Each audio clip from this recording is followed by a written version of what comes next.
To answer your question. Yes. Yes. Ready to go? Snowman. All right, good afternoon, good morning. Feels like afternoon. Good morning, everybody. It's good to see you all together, and welcome to this committee of the whole for Monday, December the 13th. I'll call this meeting to order. Our first and only piece of business is one report from Transportation Planning. Marshall Road. Oh, sorry, Councillor Blue, I think, is going to recuse herself. Yes, I'm going to recuse. I have a family member who lives in one of the properties adjacent to one of the improvements that would be proposed. So just out of an abundance of caution, I'll recuse. Thank you.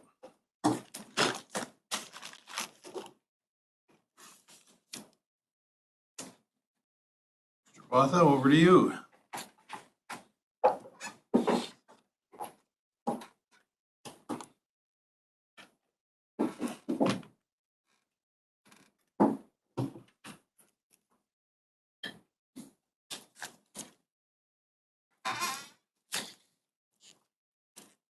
Good morning. I'm pleased to present to Council today the Marshall Road Corridor Study, a project that staff has worked on over the past year. Also in attendance is, on my right, is Gorinda Jaswal, the city's transportation planning engineer. And online we have Monique Baudry, who's a senior transportation engineer from the engineering consultancy Associated Engineering.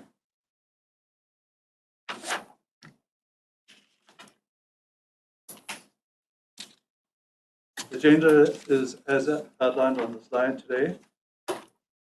The purpose is to present to Council and introduce the initial findings of the Marshall Road Corridor Study and to request input prior to undertaking the initial phase of public engagement.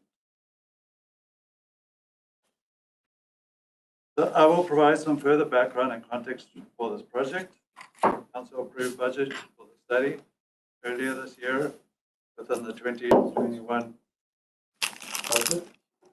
And the extent of the study is between Tumas Way and Timberlane Drive, which is east of the Old Yale Road intersection. Study objective to determine a complete streets concept based on future needs and develop a timeline for the improvements.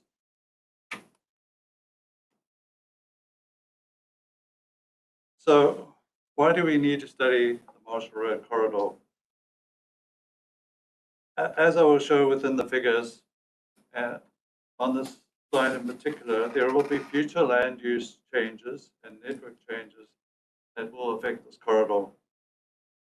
Eleanor Avenue extension to South Fraser Way will take place through development.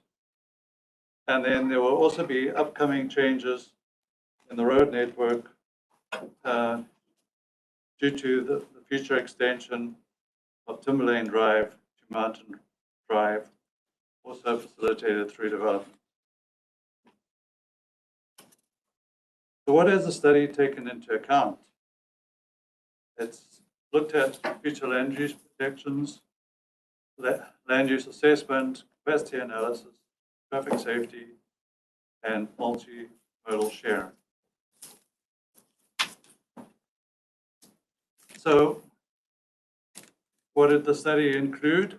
It included an assessment of three horizons. The 2021 assessment, which included the new traffic signals at Macmillan Road and Old Yale Road. A 2030 assessment, which assesses the full development build out and includes the constructed Eleanor Avenue and also the extension from Timberlane to Mountain Drive. And then also a 2040 assessment, which is consistent with the city's transportation and transit master plan and the official community plan. I would like to just mention that on Council's package and on the slide before us, the second bullet at the bottom of the slide should read January 2022. In summary, the project will require the 2 phases of engagement with the public. Would you, Councillor Lowen has a question, but would you prefer to go through it and then have questions, or do you want council to ask questions? I'll take questions as. Okay, Councillor Lowen? Can you back the previous slide, please? 2030 assessment, full development build-out includes the construction of Eleanor Avenue extension. Now, when you talk about full development build-out, what does that incorporate? Like, does it include, are you referring specifically now to Eleanor Avenue development? And that would necessitate the extension of Eleanor Avenue? Or are you talking about build-out in terms of along the entire corridor? I'm talking about build out along the corridor, including the extension of Eleanor Avenue and including the work that's currently underway to connect the 2 sections of Marshall Road together. I guess at the back of my question is this based on assumption that full build-out will likely not occur before 2030? And if so, what if it accelerates rapidly in the next few years? Are we coming back to this and saying, well, now we need to punch that Eleanor Avenue extension through now rather than 2030? Through the mayor to Councillor Owen, this is assuming that full build out will take place by 2030. So which would provide you with call it the worst case scenario. And that over the next 9 years, there will be a fairly rapid progression of growth of the city along the particular corridor. All right, thanks.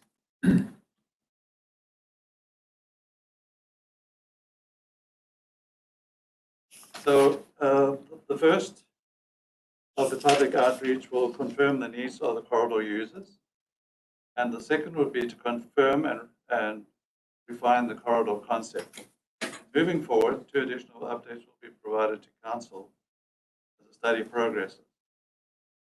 The one update to council would be later this winter, and the second update to council will be in the fall of next year. The initial study findings are assessed and organized by corridor user to help engage the public. Collectively, addressing the needs of each user applies the complete streets approach. The figure to the right on the slide provides the hierarchy of mode prioritization as per the Transportation and Transit Master Plan.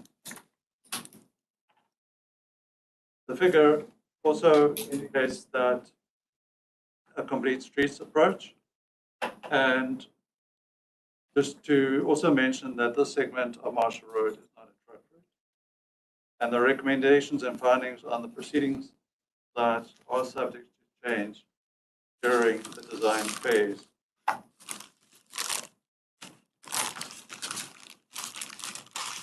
So, considering pedestrian needs, there was a few key recommendations that were made.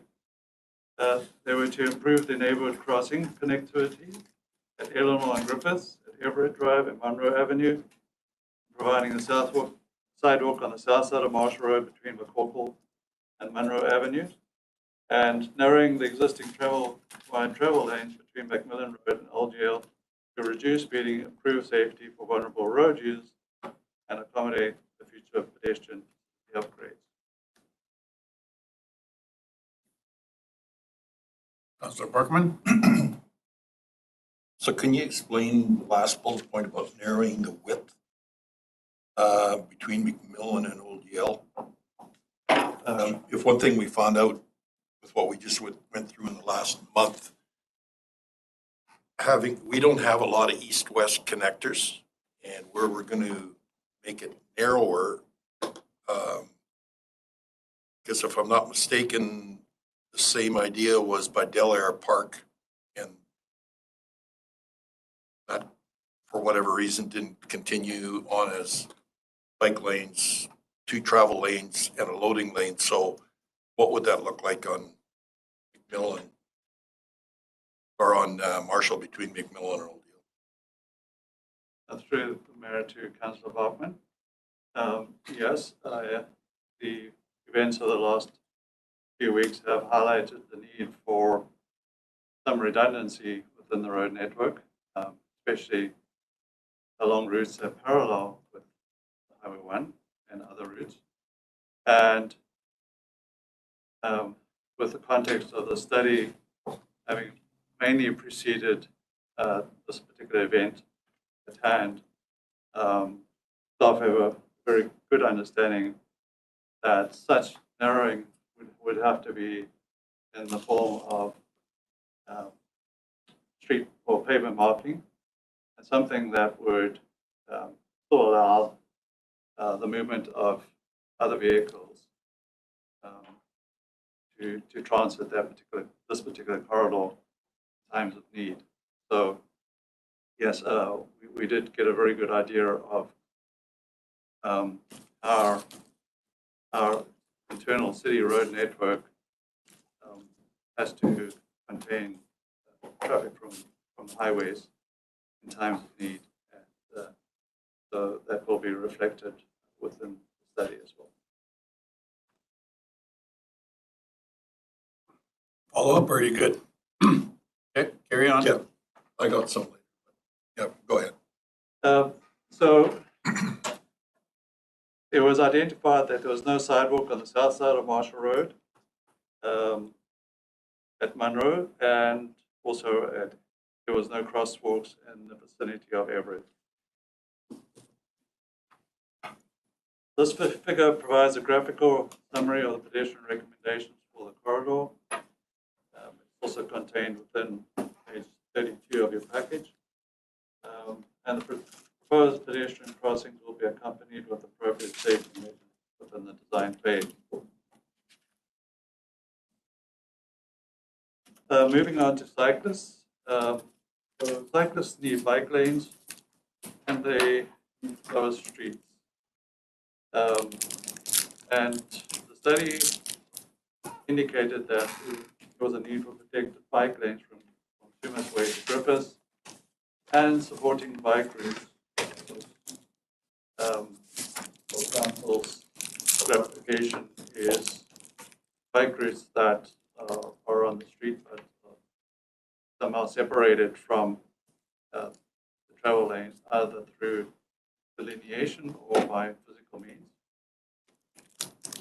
And looking at the wide travel lanes between Macmillan and Old Yale, with consideration of what I've said previously, in order to reduce speed, improve safety, and to accommodate cycling facilities. Councillor Parkman? So I was going through this, and we also have a family member that live near there. And look, and I brought it up at one other issue when this was coming through. If you look from Mackenzie all the way to Old Hill, the amount of bicycles, like you have in here about increasing the sidewalk, there's a lot more people walking, and I very rarely see people on bikes. And when I was up the other day, there seems like to be real wide part of Marshall Road, and it narrows down and gets wider.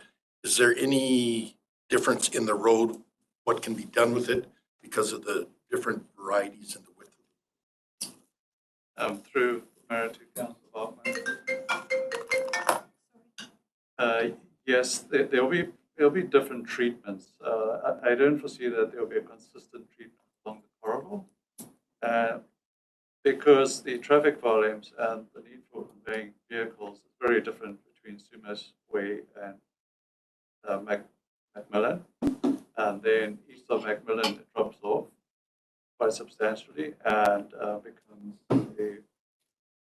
basically a connector road through to Old Yale and to eventually to Timberland Drive. So it won't be a one-size-fits-all type approach. It'll be an approach that will look at the needs of the particular users in question. And according to your question, yes, the pedestrian needs in that particular vicinity are much higher than the cyclist needs. So, which is the beauty of the complete streets approach, because sometimes not all road users can be facilitated on a particular corridor, and they may need to on a corridor for certain reasons, such as restricted right of way. Follow up? So how does the future of Marshall Road going over the mountain to Whatcom fit in here as far as what is projected as far as people using that part versus going down Whatcom Road freeway? Is there anywhere you've figured in that scenario? Through the Mayor to Council Bowman, yes. So there is a large number of vehicles that currently go down Macmillan that want to come to the Sumas Highway, and then there are others, much lower percentage, that would want to go east to Whatcom.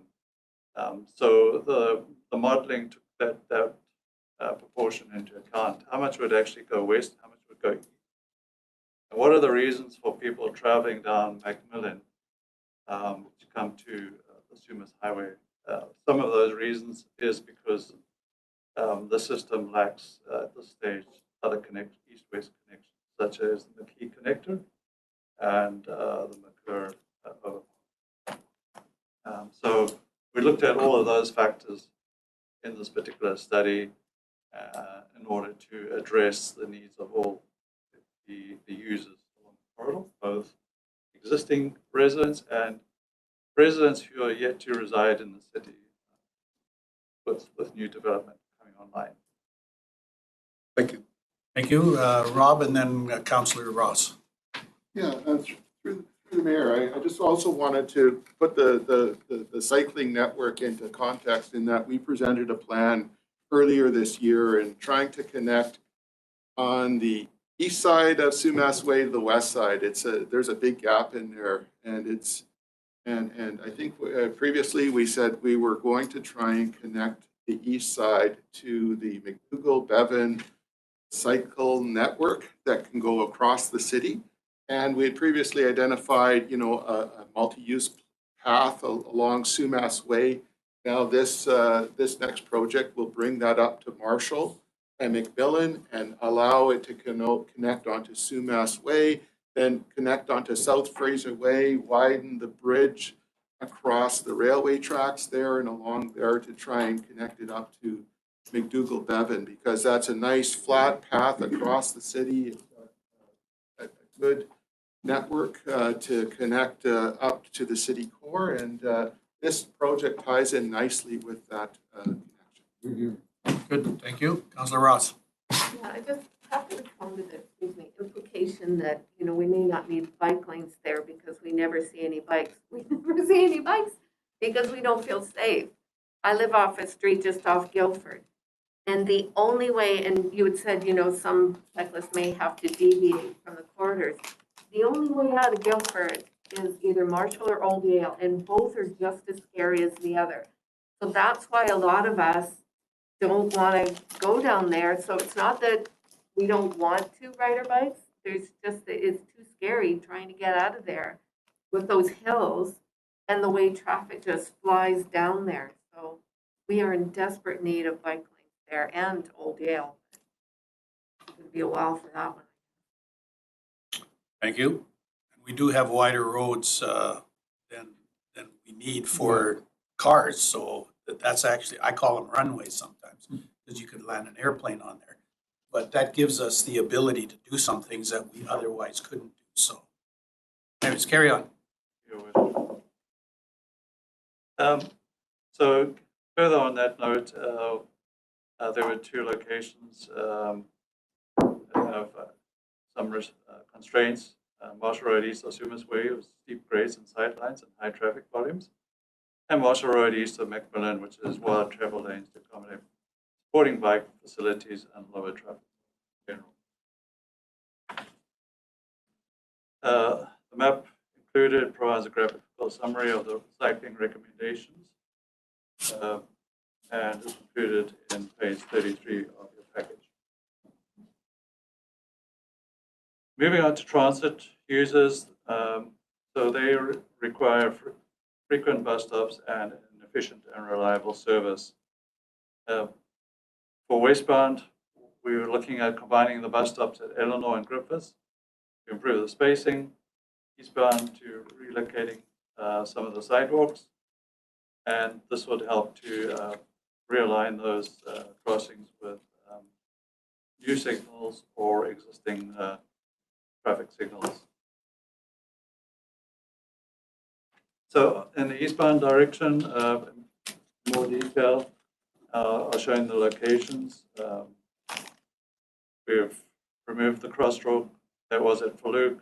We've introduced the new signal at Macmillan, and we're also looking at combining the two bus stops at Eleanor and Griffiths to complement pedestrian connectivity and also to provide crossing opportunities for transit users at that location. Councillor Barkman has a question. You've got locating crosswalk over at Walker or on Fluke Place there.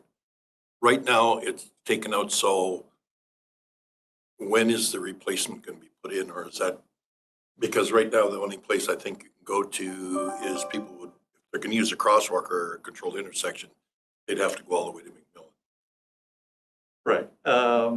Through the mayor to Councillor Barkman, yes, it was relocated to provide safe crossing opportunities at Macmillan, and it was too close and uncontrolled, and therefore we relocated that crosswalk to a safe for all users to cross that safely. Carry on.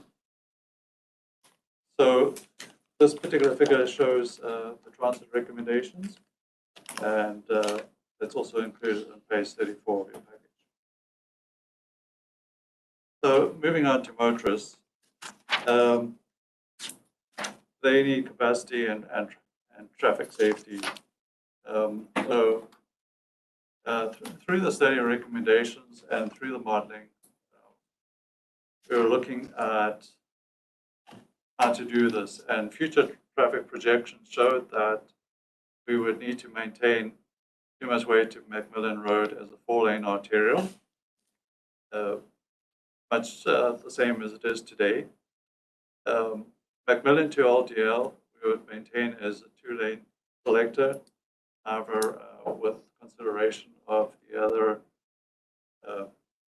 road users, or should I say corridor users in this particular case, because not all of them will be physically on the road. And then from Old Yale Road to Timberlane Drive, and hence the segment to Watcombe Road, we would see in a future update to the Transit and Transportation Master Plan, an update to a collector standard from an arterial standard.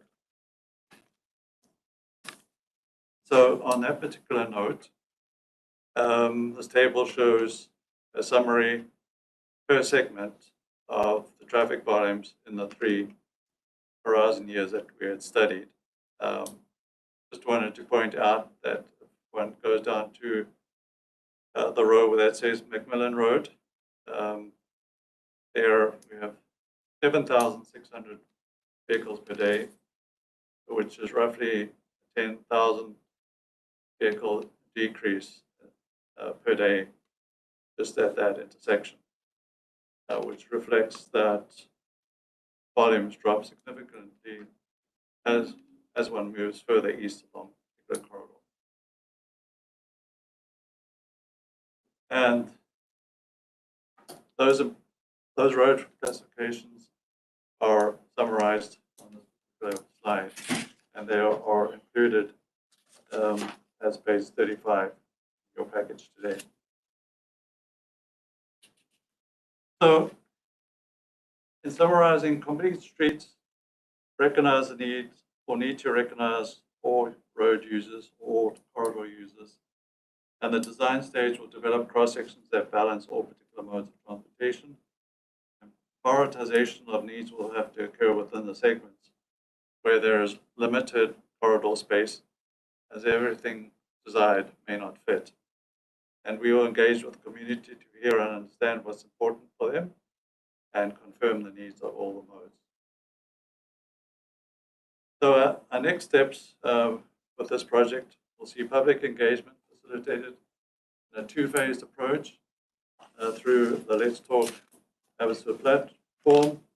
And apologize again for an error, a typo in this. It should read phase 1, January 2022. So we will present the corridor findings to the public and ask them for their feedback. And we will look into incorporating in the design the community feedback from them. And then in April 2022, we will respond to that particular feedback within phase 2, and we'll design the concept and once again incorporate the feedback into the design. Recommendations are that Council directs staff to proceed with the first phase of public outreach for the Marshall Road Corridor Study. Thank you. Recommendations moved by Councillor Siemens, second by Councillor Ross. Discussion, Councillor Siemens, then Councillor. Thank you. I think we're making some really good progress here. And I think one of the challenges is that we're not starting with a flat, clean slate. We're dealing, and especially when I look at the sidewalk, I mean, that was developed in the district of Abbotsford days. It didn't require sidewalks on both sides. And, you know, the city is growing now where this is now required. So I think that's very helpful. And I think those crosswalk connections at Everett and then further down I think those are going to be probably very well used. I think the light at Millen has made a huge difference already. Just a couple of questions to do with parking on the north side of Marshall between McMillan and Sandstone. There's a couple of areas where there right now is parking because of a need. I think there's a number of residences that have challenging driveways on the south side. So I think that connection at Everett, that crosswalk will be helpful. But are we sort of anticipating some of that parking to be able to stay? Through the mayor to Councillor Siemens, yes, we have sufficient road width east of Macmillan to accommodate parking, and we'll also look how that fares with the needs of the cyclists as well. Thanks. Oh, And so the other, you know, the bike lanes, I think it, with e-bikes and all of those things coming on, I think for our future, we're probably going to take a little bit of heat, but I think in the long term, we have to do it. And I think, you know, Councillor Ross and Councillor Lowen both noticed or commented that if we don't build it, we'll never use it. So it's probably maybe in some people's minds a little premature, but I think with the advent of e-bikes and everything else, we're probably, you know, the way gas prices and car repairs are going, and the way the population's growing, I think we just have to do it. It doesn't make any sense to not do it. But on the transit side, is there any ideas or ways that we could do covered bus stops? I think in these areas especially. I just wonder what process is that, and is that going to be included in this, or is that a separate transit process? But that might be a question that comes up in this survey. Through the mayor to Councillor Siemens. Yes, we will be looking at those transit stops very carefully. We realize, especially in a residential community, that people sometimes walk far distances to the bus stop and have no all-weather protection, and therefore we'll provide those bus shelters wherever And so that will be a consideration. And just one. Okay. This might not be the time to ask, but on the connection between the connection by Timber Lane, do we have any idea when that might be going in? Because I think that we'll probably see some increased traffic on Marshall as a result of that. I think addressed that in the report, but I keep getting questions and I just keep telling people to be patient. But I think that might come out in the survey too. Patience is getting a little thin in some cases. So Through the mayor to Councillor Siemens. So that is under construction. However, we're still a few months away. And that's been done by one of the developers there. So once that is on board, then we are expecting that they will be increased. I mean, essentially, we have two streets that terminate on either side. And so the residents there will obviously can expect to see a moderate increase in the traffic volumes. good, thank you. Thank you, Councillor Siemens, or Councillor Lowen, sorry. I've never been called that one. Yeah. Compliment.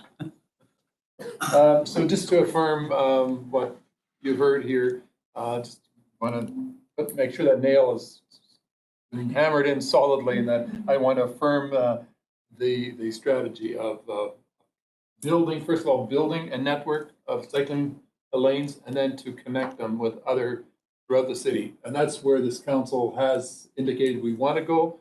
And I think this council, there's no question that this council supports that. So don't believe for a moment that there's any question in our minds about that. It's essential. If we're going to, as they say, build it and they will come. I hate to use that phrase, but I just did. Secondly, and it goes back to my point I raised earlier at the outset. I guess it's just nagging me.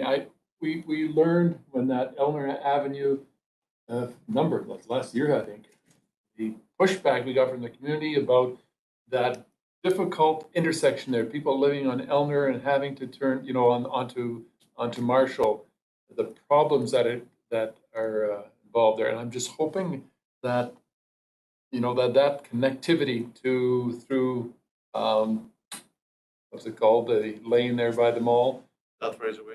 South Fraser, well, yeah, I mean, it doesn't have another name. What's this called? South Fraser Way. Oh, well, there you go. That's simple. That comes sooner rather than later. And so I'm just hoping that's not connected to build out along Marshall Road, but more specifically to build out on Eleanor Avenue. Full stop. Yes? No? To the mayor, to Councillor Lowen. So we are contingent on at this stage on developers constructing that connection. However, I don't foresee that it will impact this particular project from moving forward. However, we are relying on that connection in the future to take some of the traffic off Marshall Road, because we're expecting that people would have a desire to move through South Fraser Way for various needs, and one of those needs would be the cyclists. Cyclists would probably prefer to use Eleanor and come out at South Fraser Way and then connect further into historic downtown. So that's very significant in terms of our cycling network. And then in terms of getting to and from the west side of the city, that connection is also important for any of those future residents. All right. Good. Thank you. Anyone else? Councillor Parkman. Just that intersection of Eleanor and Marshall right behind the funeral home there. If you're going down the hill, the backup is so far that people that want to turn left to go south on Sumas Way block off the one lane, and the other curb lane is all the way up. So is there going to be any widening or extending the lane in front of the funeral home to give more capacity for either left, center, or going right? through the mayor to Councillor Bachmann. So there is, ideally, one would like to see in the future east-west on Marshall Road. That's a city owned portion of that intersection. There is also the ability with work that will proceed is to extend that left turn lane further back, create more capacity and storage so that it doesn't cut off the through lane. As you mentioned. So there is some flexibility in how we accommodate that need. Thank you. You good? All right. Anybody else? I certainly concur with much of what I heard around the table. Council, I think, has stated quite clearly that this is what we want to see happen. So thank you for the report. And we'll now go to the public for their input. And then we'll get a few more reports coming back to us. So that said, are you ready for the question? All those in favor, opposed if any, motion carries. Thank you. And that takes us to adjournment. Oh, sorry. Do we need to get Councillor Blulen for adjournment or not? May want to. Yes, you might be stuck in the meeting. Yeah. We'll let her.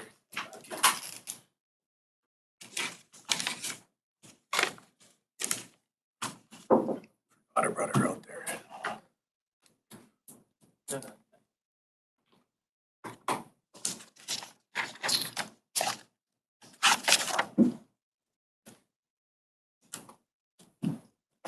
She needs to go onto the hub. Gotta go look for her. Where you can go in, it's not the end of the world. Well,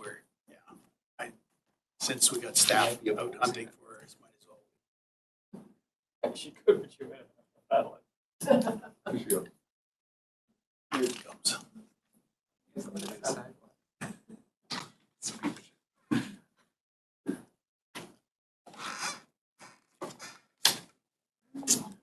All right, welcome back. So a motion to adjourn, moved by Councillor Lowen, second by Councillor Parkman. All those in favor, motion carries.